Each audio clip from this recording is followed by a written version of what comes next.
Bon, j'ai la tâche difficile, mais le groupe était très nombreux et puis Madame Sifali m'a promis de m'aider dans cette synthèse qui, je ne vous le cache pas, n'est pas du tout facile.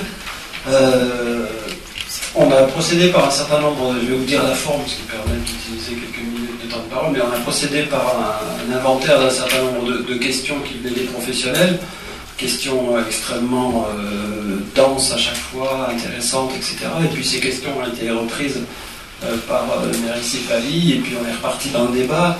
Et je ne vous cache pas que et les questions et les réponses étant extrêmement denses et porteurs de sens, même au sens très profond du terme, c'est difficile de vous faire une synthèse. En gros, pour faire court, et vraiment je demande à tout le monde, à la fois, je suis désolé pour les membres du groupe, mais en même temps de m'aider, deux dimensions qui ont été abordées, sans doute l'une après l'autre, mais quand même de temps en temps les deux ensemble. Il y a dans l'accompagnement présentation d'une dimension institutionnelle et politique, c'est-à-dire qu'on a eu une entrée et une discussion un peu de fond sur la dimension institutionnelle et politique, sur le mode, avec des mots forts utilisés de type entrée en résistance, par exemple, en particulier entrée en résistance par rapport aux logiques actuelles, qui sont des logiques économiques, qui sont des logiques politiques. Et ces logiques économiques et politiques qui qui mettent en tension les professionnels et qui créent des dysfonctionnements qu'un certain nombre de remarques et de questions ont pointé tout au long de cet atelier. Voilà. Et du coup, par rapport à cette dimension institutionnelle, alors, je vais reprendre quelques phrases presque in extenso de Mireille Sifali. La logique du chiffre des commanditaires, le chiffre est un masque totalitaire, ou les chiffres sont un masque totalitaire. Cette réponse-là venait en question, alors c'est abrupt comme ça fait dur, mais cette réponse-là venait en question, à la suite d'une question sur quid de cette pression que subissent les professionnels du point de vue du résultat. Il y avait quelqu'un de l'OREF qui posait une question, qui en tant que statisticien disait on sent bien, si on fait parler les chiffres, on sent bien que les professionnels sont mis en demeure d'une certaine manière d'avoir des résultats, sont dans une obligation de résultat, sans doute pas de moyens. Et donc là, il y a une force institutionnelle extrêmement violente. Et à cette violence institutionnelle-là, la réponse proposée par Mireille Sifali, c'est effectivement d'entrer en résistance et de lutter en tant que professionnel. Et lutter, c'est dire un certain nombre de choses. Et donc la place évidemment de l'individu dans ces dysfonctionnements institutionnels a été réinterrogée. Place de l'individu accompagnant, c'est-à-dire l'individu professionnel dans ses fonctions, et qui est pris dans ces dysfonctionnements. Et c'est donc la question de la place de cet individu qui a été posée comme devant entrer en résistance, pouvant faire preuve de lucidité, lucidité en particulier par rapport aux situations institutionnelles, à la situation politique, mais aussi par rapport aux mots, simplement. On marquait aussi l'invasion d'un certain nombre de mots qui sont des mots clés obligatoires. On sait tous qu'on reprend dans nos écrits, dans nos paroles, un certain nombre de mots qui sont parfois porteurs de sens différents que ceux à quoi on s'attendait, voire pas porteurs de sens du tout, ou tellement éponge que ça ne permet pas de comprendre ce qui est derrière. Le professionnel doit pouvoir s'appuyer sur une éthique propre, donc l'éthique posée comme contrariant ou contradictoire à la logique institutionnelle ou à la violence institutionnelle. Il ne doit pas s'interdire de dire, il doit dire, quel que soit son niveau de situation dans l'institution, là où il travaille, là où il exerce, il ne doit pas s'interdire de dire, alors ça renvoie à sa place hiérarchique, au pouvoir des uns et des autres, pouvoir conférer ou attribuer. Il doit pouvoir parler, ce professionnel, parler des dysfonctionnements, ou dire les dysfonctionnements, et analyser pour les démonter, pour les interpréter, peut-être pour les prendre en compte d'une autre manière, interpréter ou analyser les logiques qui sont à l'œuvre, à la fois institutionnelles et comme pression sur la personne. Voilà. Prendre sur soi, dit Mireille Sifali, se sentir vivant, se maintenir pensant, se sentir pensant. Voilà. D'autres citations que je vous livre comme ça parce que je les ai notées in extenso. c'est quand la logique économique, je n'arrive plus à me relire, quand la logique économique devient la forme seule, sans les individus, alors c'est là qu'elle se plante. Et l'idée, c'est que sans l'association, malgré tout, des individus, d'une manière ou d'une autre, alors la logique économique va se planter. Et puis, une phrase que j'ai notée aussi, que je trouve extrêmement belle, pour le coup, la relation est une poétique et pas une procédure.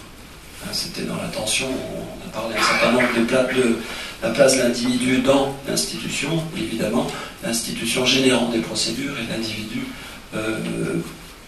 étant porteur de la relation et donc d'une certaine forme de poésie. Voilà, je vous avais dit que c'était pas facile. Oui, je vous en prie. Ça serait très bien, mais tout ça va être sur le web. Et donc on va penser que je suis une affreuse terroriste qui vous dit de résister et donc j'aimerais quand même atténuer. Bon, le chiffre est un masque totalitaire. Non, il y a des chiffres, tout est fait bénéfique. Il faut qu'il y ait des chiffres, il faut qu'il y ait des statistiques, et on l'a bien vu, il y a des statistiques qui montrent bien des choses. Donc, faut quand même pas mettre, mais c'est dans l'usage du chiffre qu'il faut faire attention. Et puis, le chiffre n'est pas la qualité, le chiffre n'est pas le travail. Je pense que ça, c'est important aussi de le dire. Ce que je rajouterais aussi, c'est de pouvoir être agissant, c'est-à-dire de dire, mais il y a tout, la manière de comment dire, ou dire, quand dire, pour que ça ait de l'effet, et non pas que ça soit dit si maladroitement qu'on se tire une balle dans le pied. Hein. Donc il y a, c'est pas un impératif de dire, mais c'est aussi quand même de dire aux politiques ce que l'on entend, de voir s'ils écoutent ou s'ils n'écoutent pas, mais d'au moins d'avoir alerté. Hein. Alerté sur des processus ou des procédés qui sont destructeurs pour certains, alors qu'ils sont constructeurs pour d'autres. Donc c'est être quand même dans la nuance et non pas dans les politiciens font mal le travail, etc. C'est la nuance. Certaines procédures, voilà, ce que je voudrais rajouter, et c'est vrai qu'il faut se méfier aujourd'hui des mots. Les mots parfois font croire qu'ils disent quelque chose alors que c'est autre chose qui est derrière.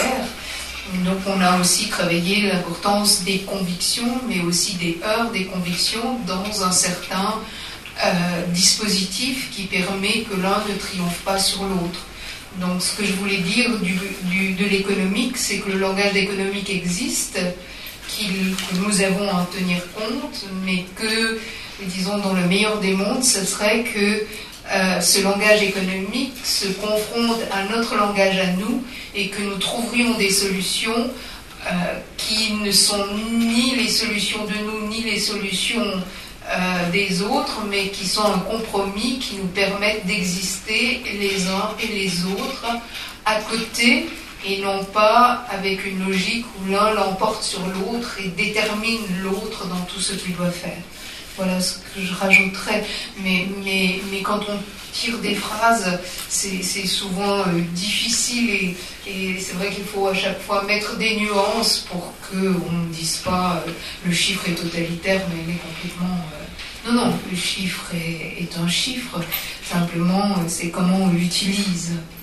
Et je suis contente qu'il y ait des statistiques qui puissent dire, mais on sait qu'on peut faire dire aux statistiques beaucoup de choses, et que c'est dans l'interprétation des statistiques que tout se fait la différence.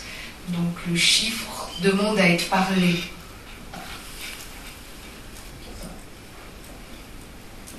Je vais m'arrêter là, sauf si quelqu'un du groupe veut compléter, veut rajouter des choses. Il s'est dit plein d'autres choses, vous l'imaginez bien. C'est un exercice extrêmement difficile. Voilà. Peut-être que ce que l'on a aussi dit, c'est parce qu'il y avait des questions autour, pour accompagner, faut-il avoir fait de la thérapie? J'ai simplement dit qu'il fallait savoir prendre soin de son intériorité, quel que soit le chemin que ce prendre soin passe. mais si on est en contact avec d'autres humains, il faut quand même pouvoir un peu s'y repérer, mais c'est pas ni être thérapeute, ni avoir un vernis de psy, c'est quand même prendre soin de son humanité et de son intériorité. Et je pense que ça, c'est important. C'est pas du narcissisme, c'est pas de l'égocentrisme, mais c'est, comme vous l'avez dit, de se maintenir vivant, c'est-à-dire créant, disant et ayant plaisir et joie à penser et à faire ce que l'on fait, et n'être pas toujours dans la souffrance et la peur.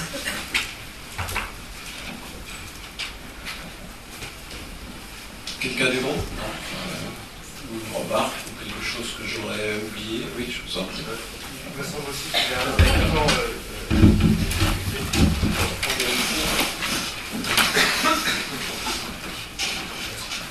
à propos de ces injonctions paradoxales qui consistent à répondre peu ou prou aux commandes des institutions. Et on avait l'exemple de ce qui pouvait se passer en mission locale où des personnes subissent d'une certaine manière la tyrannie du chiffre, et on arrive à des effets pervers où finalement l'action des missions locales est de s'occuper plutôt des personnes qui sont relativement éloignées de l'emploi, et la tyrannie du chiffre fait qu'on va rechercher des personnes qui au contraire sont les plus proches de l'emploi pour produire du chiffre. Mais ce n'est pas là le but de mon propos. Ce qui avait été mis en exergue au travers de ça, et qui me paraît vraiment très très intéressant, c'est qu'au constat effectivement qui est purement arithmétique, qu'il y a 140 000 demandeurs d'emploi en Lorraine et qu'on est capable de produire grosso modo 65 à 70 000 emplois, on va en laisser 70 000 sur le carreau. Moi, ce qui m'a paru très pertinent, très important dans les propos de madame, c'est que à l'occasion d'entretiens d'accompagnement, on peut au moins, et ça me paraît vraiment essentiel, mettre en place un dispositif de reconquête de sa propre identité, de reconquête ou de conquête d'une lucidité dans une société où les personnes ont du mal à se placer, et ces moments d'accompagnement sont à mon sens essentiels pour faire reconnaître l'endroit où se trouve la personne au moment où elle est accompagnée, tout simplement. Alors, il ne s'agit pas d'un remède. Je pense que dans nos sociétés, il est aujourd'hui important de prendre conscience de là où on se trouve, d'avoir cette nécessaire lucidité face à notre société, et puis accessoirement, est-ce que ça ne pourrait pas produire aussi un peu de résistance?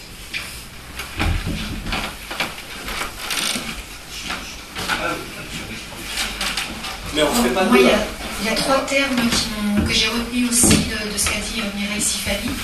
C'est concernant la destructivité, concernant la transgression et concernant l'autonomie. Alors, j'ai retenu de la destructivité qu'elle doit s'accueillir et non pas, qu'on doit la permettre pour passer à autre chose au lieu de l'interdire. Concernant la transgression, c'est quelque chose qui se produit par rapport à une procédure que l'on peut transgresser pour transgresser une règle, donc, pour aboutir à ce que l'on considère comme valable, donc par rapport à ses convictions. Et puis la troisième chose, donc par rapport à ses convictions et une éthique qui nous est propre. Puis la troisième chose, c'est l'autonomie. Alors ça, j'ai trouvé ça vraiment intéressant, dans le sens où j'ai compris, j'ai cru comprendre ce qu'elle a dit, que l'autonomie totale n'existe pas, que l'humain a besoin de dépendance, et que si je sais me mettre en dépendance de quelqu'un, je ne perds pas ma liberté. Que accompagner, c'est devenir et accepter de devenir une autorité, que l'autre puisse reconnaître le savoir que l'on a et que cela puisse lui être utile. Évidemment, ce n'est pas une autorité qui se construit, mais c'est une autorité qui s'acquiert. Elle n'est pas une fonction donnée au départ, mais elle s'acquiert dans la relation, dans la construction de la relation.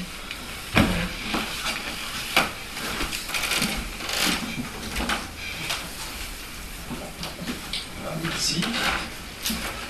Bien.